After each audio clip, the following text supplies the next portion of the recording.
Naquele tempo, Jesus dirigiu-se a uma cidade chamada Naim. Com ele iam seus discípulos e uma grande multidão. Quando chegou à porta da cidade, eis que levavam um defunto filho único, e sua mãe era viúva. Grande multidão da cidade a acompanhava. Ao vê-la, o Senhor sentiu compaixão para com ela e lhe disse: não chores. Aproximou-se, tocou o caixão, e os que o carregavam pararam. Então Jesus disse: jovem, eu te ordeno, levanta-te. O que estava morto sentou-se e começou a falar. E Jesus o entregou à sua mãe. Todos ficaram com muito medo e glorificavam a Deus, dizendo: um grande profeta apareceu entre nós, e Deus veio visitar o seu povo. E a notícia de fato espalhou-se pela Judeia inteira e por toda a redondeza. Palavra da salvação. Então, caríssimos irmãos e irmãs, vocês aqui presentes, vocês de casa, nesse dia 13, em que mais uma vez nos associamos à imagem, à presença de Maria, de Nossa Senhora de Fátima, o Evangelho, nesse dia que também é dedicado a São João Crisóstomo, bispo da igreja e doutor, nos é muito rico. É um texto que nos fala de uma cura que nós já conhecemos de alguma maneira. A cura do filho da viúva de Naim. O Evangelho tem os seus detalhes, e nos detalhes é que ele nos informa e nos passa as suas mensagens. O primeiro detalhe é que o texto faz questão de realçar que essa mulher, mãe desse jovem falecido, é viúva.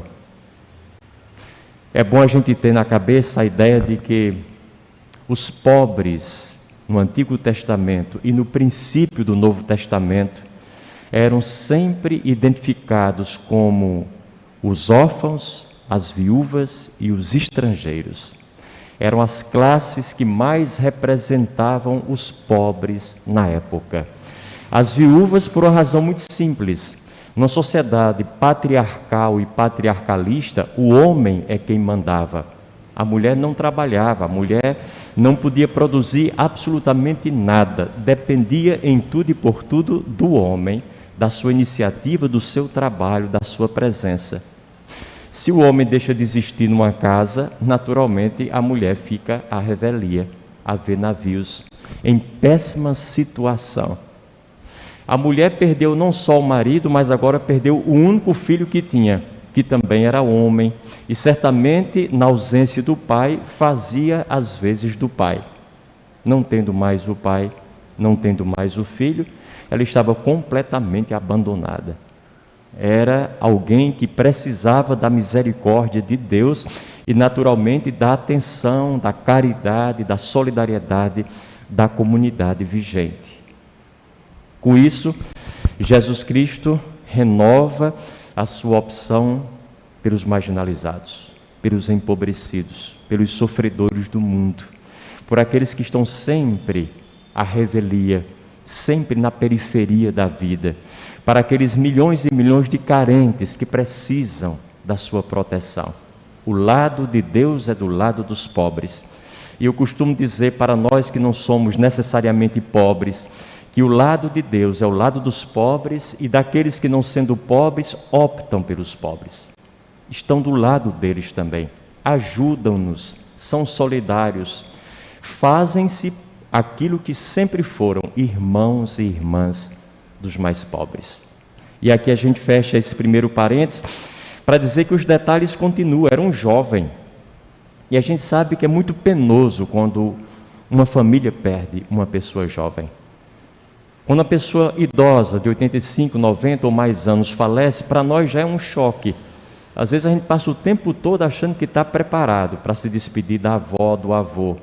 Mas quando diz morreu, para nós é um Deus nos acuda.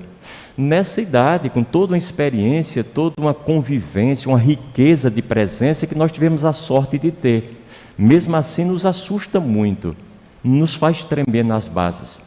Imagine alguém que perde um ente querido jovem. A gente não quer estar na pele de uma mãe ou de um pai quando perdem um filho. Mas, na verdade, é esse filho que vai, é esse filho que morre. Jesus Cristo o cura e o devolve à sua mãe. Esse é um detalhe maravilhoso e muito revelador do texto. Ele não só cura o rapaz, ele diz, agora eu tomo conta da sua vida. Não, ele o coloca na mão da mãe. Ele o entrega à mãe que o havia perdido. Com isso, Jesus Cristo resgata o valor da família. Está do lado da família. A mãe é viúva, não tem mais ninguém, só tem um filho, e com o filho constitui a sua família. Morrendo o filho, a mãe está sozinha, não tem família, está realmente na solidão. O filho sendo devolvido ao colo da mãe, à casa materna, ainda que sejam só os dois, conseguem reaver a família que se perdeu com a ausência do pai e agora do filho. Entretanto, tem um detalhe dentro desse detalhe, é que isso nos revela o valor da família, confirma esse valor, mas também confirma o valor da diversidade de famílias. Os modelos de famílias são diferentes. E é muito importante que a gente acolha as famílias na sua diversidade, na sua pluralidade, na sua forma múltipla, distinta, diversa de ser, de se configurar, de se apresentar no mundo. Porque às vezes na cabeça da gente, família é um modelo só. Aquela família mais antiga, quem sabe a família onde muitos de nós nascemos e crescemos e ainda se preservou durante um bom tempo. Mas depois as famílias foram criando outras formas de existir. Hoje nós temos uma família de pai, mãe e filhos? Temos. Temos famílias de pai com o filho, da mãe com o filho. Temos uma família do padrasto com o filho que não é dele, entretanto é família. Temos famílias de pais solteiros, de mães solteiras, de dois pais, de duas mães. Isso não se trata da gente gostar ou deixar de gostar. Se a gente gosta ou não gosta, é um problema da gente que a gente vai ter que resolver com a gente. Se trata de olhar para a realidade e perceber que o que caracteriza de uma forma definitiva e marcante a família não é esse ou aquela que forma a família, mas é o amor e a responsabilidade que estão na cabeça, no coração e nas atitudes deles. São valores que são inegociáveis.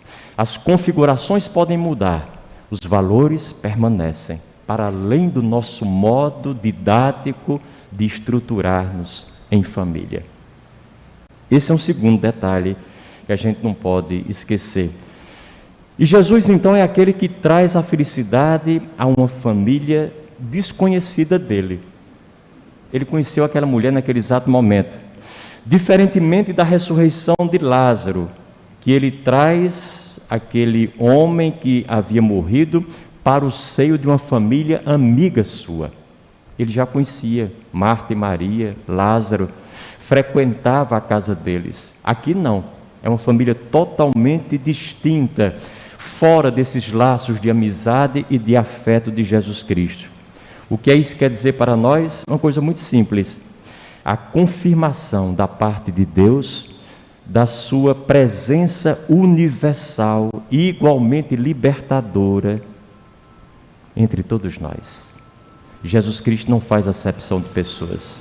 Não escolhe uns porque ele gosta, porque ele convive, porque ele conhece e quer privilegiar. E ao mesmo tempo desescolhe outros porque não convive, não tem afeto nenhum, nem conhece aquelas pessoas.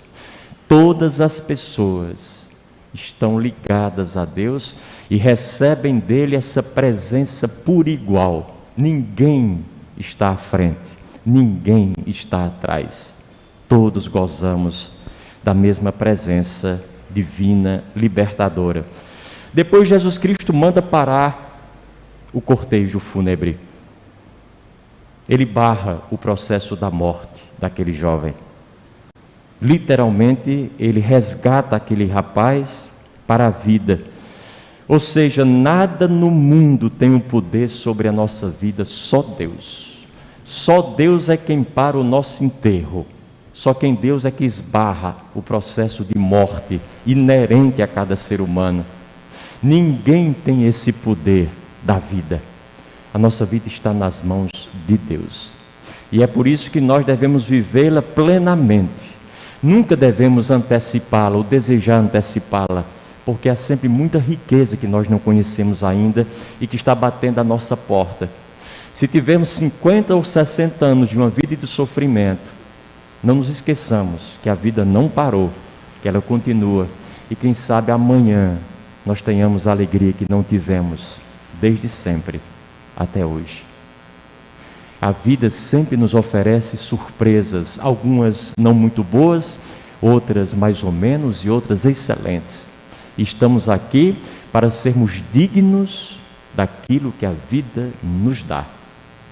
O segredo do equilíbrio de uma pessoa e da sua felicidade é estar à altura da vida do jeito que ela se apresenta para si, não escolhendo a vida que nós queremos, mas acolhendo o desafio da vida que nós temos. Nenhum de nós pode escolher. Nosso campo de escolha é muito reduzido, é muito baixo, extremamente limitado. Acolhamos tudo e agradeçamos a Deus por tudo que a vida nos presenteia instantemente. O texto diz que Jesus sentiu compaixão para com a viúva. Eu gosto muito desse termo. Ter compaixão não é ter pena, como às vezes a gente pensa. Não é ter dó, não é só lamentar e depois passar à frente. Ter compaixão é criar empatia com situações. No fundo, é colocar-se no lugar de quem sofre. Eu digo até que compaixão é uma pista de mão dupla. Primeiro eu me coloco no lugar do outro, depois eu trago o outro para o meu lugar. Foi isso que Cristo fez aqui.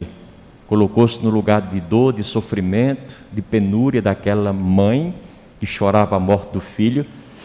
Por um instante parecia que ele estava ali totalmente identificado com aquilo, e estava, mas logo, logo ele traz a mulher para si, para a vida que ele tinha a dar para o seu filho que havia perdido. Essa via de mão dupla a gente sempre tem que ter, porque se de repente eu tenho compaixão das pessoas que sofrem e eu sofro com elas e não saio do sofrimento, eu não ajudei em nada. Antes era uma só, agora são duas que estão sofrendo. Se eu fico só chorando com quem chora, então era uma pessoa só, melhor que eu fosse embora, para não ser duas choronas.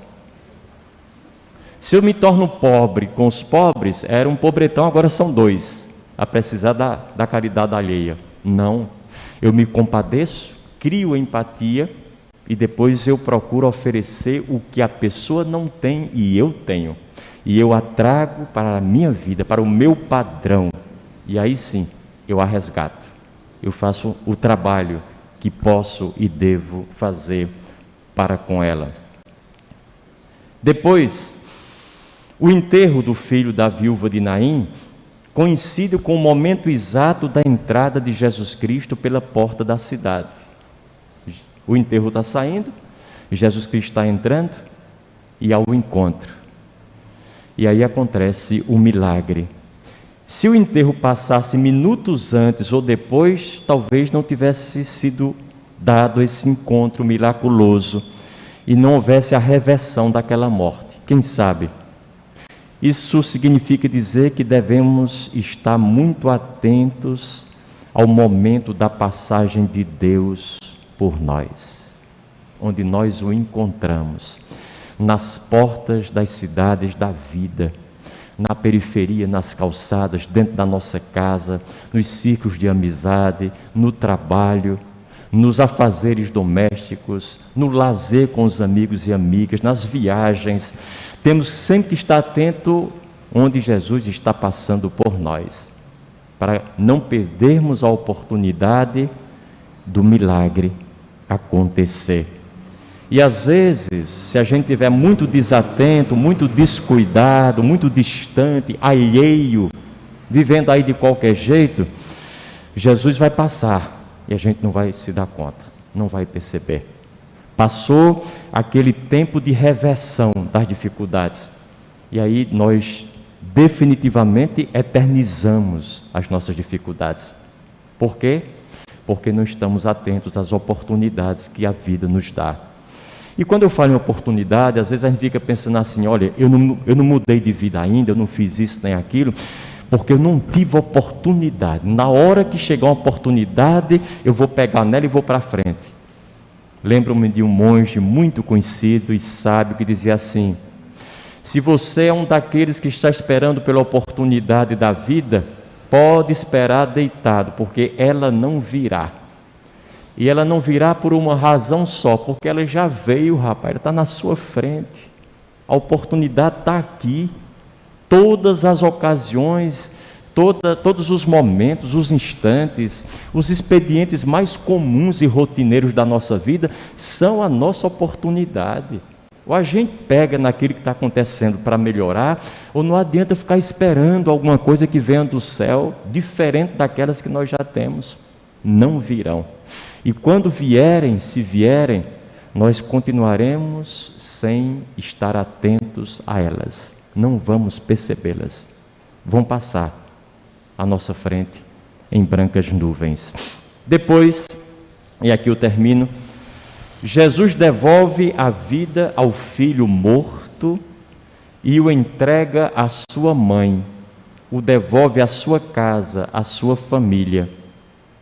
Muitas vezes, a nossa vida, e eu quando falo vida, falo a nossa saúde, nossa energia, nossa juventude, nossa inteligência, é preservada por Deus para que possamos ser devolvidos às nossas mães ou pais, aos nossos familiares que precisam de nós, que deram tudo e mais alguma coisa por nós ao longo de 50, 60, 70 anos. E agora já não podem sozinhos tocar a sua vida. E nós, ainda que estejamos longe, aqui e além, somos chamados, porque temos essa capacidade financeira, física, espiritual, psicológica, para ajudar aqueles que a vida inteira nos ajudaram. Esse milagre é muito importante, porque entrega o filho de volta à mãe, porque a mãe precisa agora mais do que nunca do filho. Nós que somos filhos temos que ter essa consciência de quando é que os nossos pais, nossos antepassados, nossos cuidadores precisam de nós. Arregacemos as mangas e voltemos, como se Deus tivesse nos alçado pelo colarinho e dissesse: é aqui o seu lugar agora. Deixe aquilo lá, ganhe um pouco menos, trabalhe um pouco menos, mas reserve um expediente seu para cuidar de quem lhe cuidou. É obrigação sua. E o mais importante disso é que quando a gente é chamado a cuidar de um pai e de uma mãe doentes ou idosos, mesmo que no princípio seja incômodo para nós, logo logo Deus nos dá a capacidade de vibrar com essa possibilidade de estar ajudando.